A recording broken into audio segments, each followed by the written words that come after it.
Hi, everyone. This is Dr. Jamila Grant Gimarais, back again. Welcome back to my channel. Today, I want to share a very personal story with you. This is my journey from poverty and trauma to becoming a successful academic and clinical pediatrician. And along the way, I've confronted obstacles of structural and interpersonal racism, bias, microaggressions, while carrying the weight of my own unprocessed trauma. And I've learned so much that I now share through my coaching business, Create Paths Life and Career Coaching. So grab a seat, maybe a cup of tea, and join me as I take you through my journey.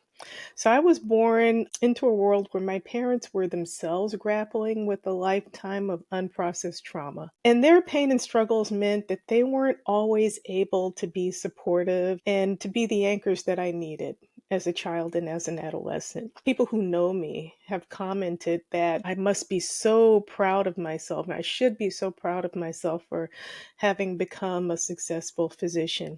I wouldn't say proud. Pride is a loaded concept for me. For me to feel proud about an accomplishment, any accomplishment, would mean that I've done it on my own. But that's not the case. Yeah, I grew up in one of the poorest areas in New York City, south side of Jamaica, Queens.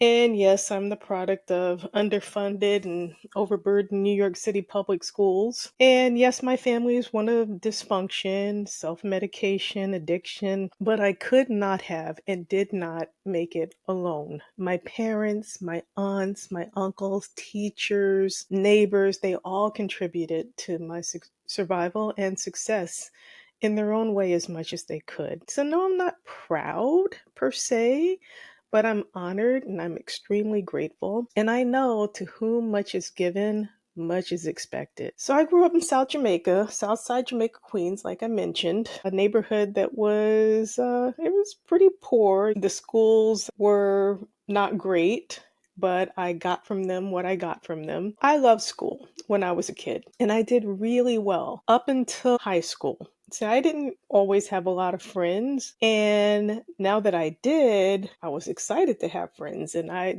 just decided to start hanging out with them more and going to classes less. And pretty soon I was just spending all of my time on the handball courts. And there was no one watching at home, so I could really do whatever I wanted. And I did. So then reality hit. I was held back in 10th grade after several marking cycles of not passing anything except Resource Center, and Resource Center was where you could just basically sit and do nothing with your classmates. And I don't know if I showed up to all those.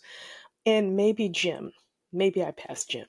So that scared me. That really scared me because I knew what my life was going to be like if I didn't get my act together. I knew I was going to be stuck where I was, and where I was really bad. So I went to my high school guidance counselors and I did what they told me to do. Signed up for summer school, signed up for night school, did what I had to do. I got caught up, I got promoted. And from that point on, again, I excelled in my classes. So after graduation, I entered York College, the City University of New York. I majored in psychology and pre-med. And I got myself elected as the president of the pre-med society for college, applied to medical schools and got accepted to quite a few, and matriculated into Boston University School of Medicine in the summer of 1988. And I had finally made it, or so I thought. So my first brush with overt racism came that summer.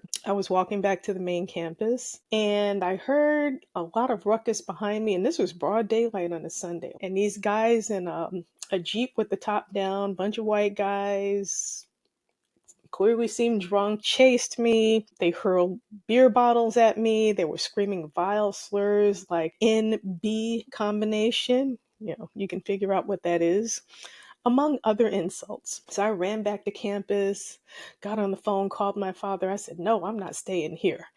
And he said, "No, you are staying there because that's exactly what they want you to do. They want you to run. So no, you stay there and you stick it out." So I did. Reported the incident to campus security. I don't think anything happened. So that was my first big experience because, you know, you don't experience those things in the hood when you're growing up because we're all together in the hood. So it was a jarring reminder that the fight against racism would be a constant in my life. So during my 4 years of medical school, I continued to run into assaults of racism, sexism, bias, microaggressions. I was one of just 10 other Black medical students in my class. And we banded together. We formed a very tight-knit group. We actually called ourselves the Melanocytes. We sought guidance from the very few minority upperclassmen, physicians, and faculties we could find, both on and off campus. And we really leaned on each other through every challenge. So then residency brought new obstacles. Work was grueling, the learning curve was steep, and the encounters of interpersonal and structural racism and bias didn't stop by a long shot. And so I had to dig even deeper, find that strength, push through, and again leaned on my friends and the networks that I had built during medical school and the ones I had forged along the way. So today, here I am, pretty successful pediatrician with over 34 years of academic and clinical medical experience. And even though I still experience structural and interpersonal racism and bias, I've gathered and sharpened an arsenal of tools to deal with them. And I have managed to deal with and overcome a lot of the trauma that I accumulated along the way. But I still have scars.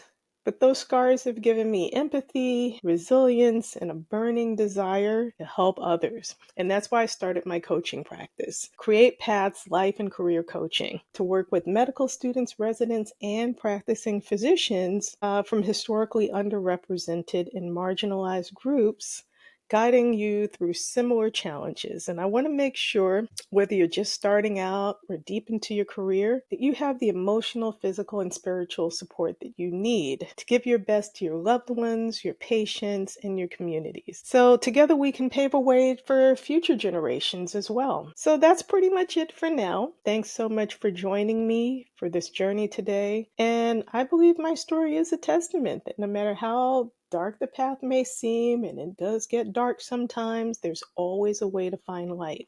And if you're facing challenges, you're not alone at all. So I invite you to join the conversation. Share your story in the comments, like and subscribe. If you think someone else could benefit from hearing this message, please share this video. There's more to come. I'll talk much more about those incidents and, those experiences I referred to along my journey and just how I overcame them. I'll give you more tools to help you along your journey in future videos. All right, everybody, take care. Remember, your journey matters, your voice matters, and let's continue creating paths together. Until next time, take care of yourselves and keep moving forward.